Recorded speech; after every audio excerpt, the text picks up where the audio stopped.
ذہن کا میدان جنگ باب نمبر 5 مثبت ہوں۔ متی کی انجیل اس کا 8 باب اور اس کی 13ویں آیت میں لکھا ہے، جیسا تو نے اعتقاد کیا تیرے لیے ویسا ہی ہو۔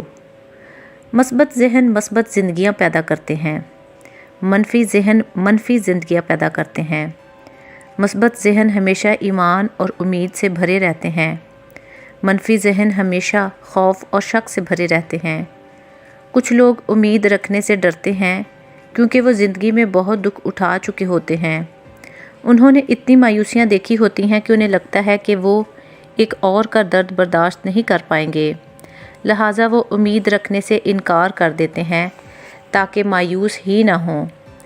امید رکھنے سے انکار دراصل دکھ اٹھاتے رہنے کے حق میں ایک قسم کا دفاع ہے۔ مایوسی دکھ دیتی اور مجروح کرتی ہے، لہٰذا دوبارہ دکھ اٹھانے کی بجائے لوگ امید رکھنے ہی سے انکار کر دیتے ہیں یا اس بات پر یقین نہیں کرتے کہ کبھی ان کے ساتھ بھی کچھ اچھا ہو سکتا ہے۔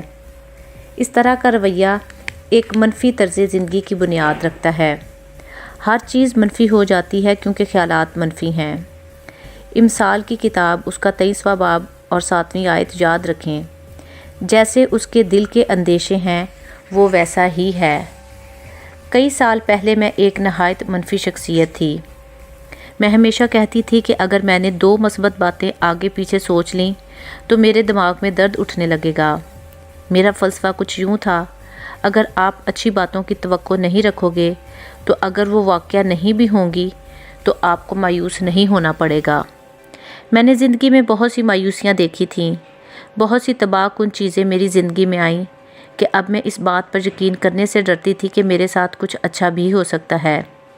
میں ہر چیز کے بارے میں بہت زیادہ منفی طرز کی سوچ رکھتی تھی۔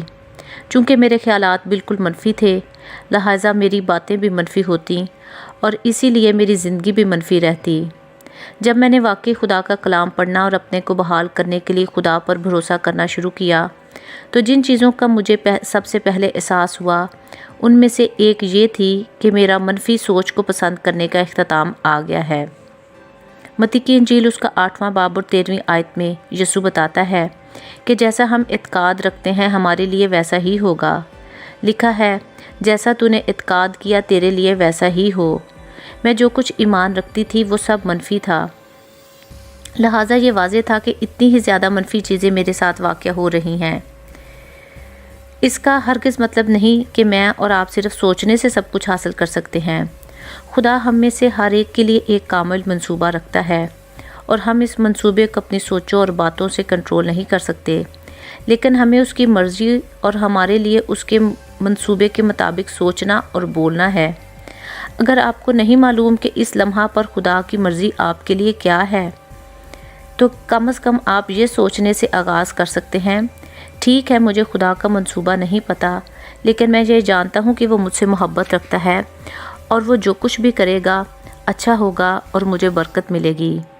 اپنی زندگی کے بارے میں مثبت سوچنا شروع کریں، سامنے آنے والی ہر صورتحال میں مثبت رہنے کی مشق کریں، حتیٰ کہ اگر اس وقت آپ کی زندگی میں جو کچھ ہو رہا ہے صحیح نہیں بھی ہے تو بھی خدا سے توقع رکھیں کہ وہ اس میں سے اپنے کلام میں کیے گئے وعدہ کے مطابق بھلائی پیدا کرے گا۔ تمام چیزیں مل کر بھلائی پیدا کرتی ہیں۔ رومیو 8 باب اور اس کی 28ویں آیت میں لکھا ہے، اور ہم کو معلوم ہے کہ سب چیزیں مل کر خدا سے محبت رکھنے والوں کے لیے بھلائی پیدا کرتی ہیں، یعنی ان کے لیے جو خدا کے ارادہ کے موافق بلائے گئے ہیں۔ اس حوالہ میں یہ نہیں لکھا کہ سب چیزیں بھلی اور اچھی ہیں، لیکن یہ کہتا ہے کہ سب چیزیں مل کر بھلائی پیدا کرتی ہیں۔ مثال کے طور پر آپ خریداری کے لیے جا رہے ہیں، آپ کار میں ہیں اور وہ سٹارٹ نہیں ہو رہی۔ آپ ان حالات کو 2 طرح سے دیکھ سکتے ہیں۔ آپ کہہ سکتے ہیں مجھے پتہ تھا، جب بھی میں کچھ کرنا چاہتا ہوں سب غلط ہو جاتا ہے، یہ خریداری بھی ناکام ہوگی جیسا میرے باقی منصوبے ہوتے ہیں۔ یا آپ یہ کہہ سکتے ہیں، ٹھیک ہے میں خریداری کے لیے جانا چاہتا تھا لیکن لگتا ہے میں ابھی نہیں جا سکتا، میں بعد میں جاؤں گا جب کار ٹھیک ہو جائے گی۔ اس دوران میرا ایمان ہے کہ میرے منصوبے میں یہ تبدیلی میری بھلائی ہی کے لیے ہے۔ شاید کسی وجہ سے مجھے آج گھر پر ہی ٹھہرنا چاہیے، لہٰذا یہاں میں اپنے وقت سے لطف اندوز ہوں گا۔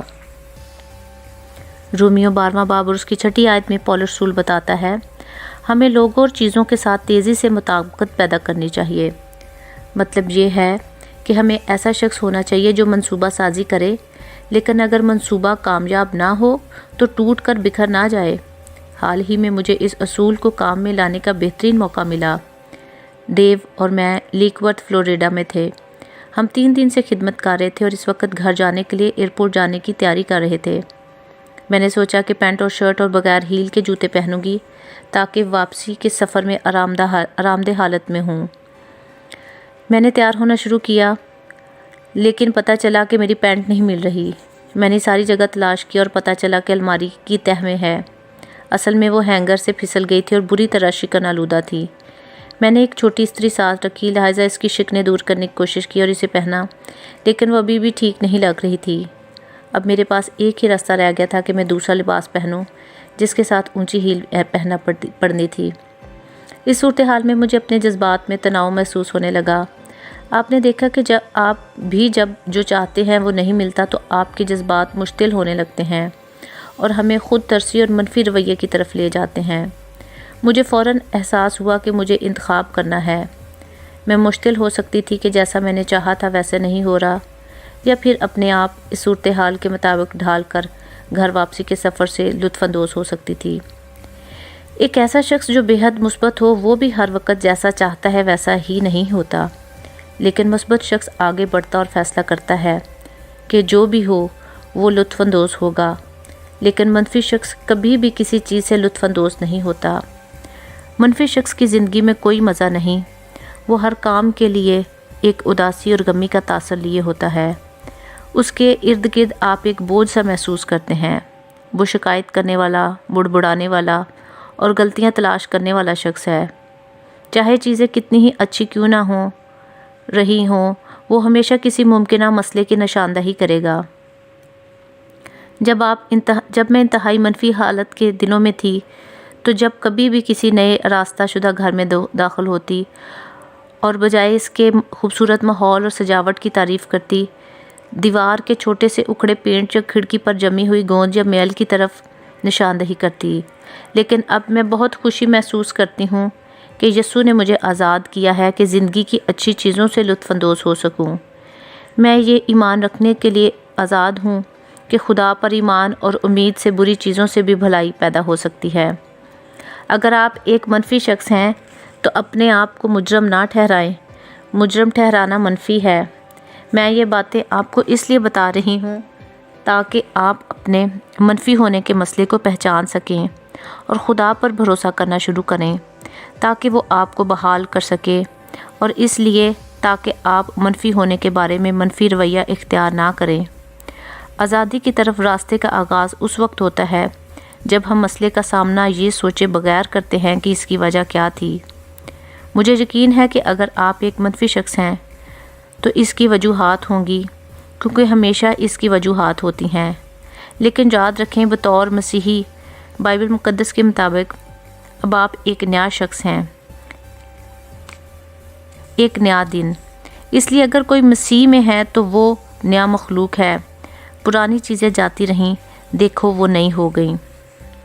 دوسرا کرنتھیوں اس کا 5واں باب اور 17ویں آیت میں ہم یہ حوالہ دیکھ سکتے ہیں۔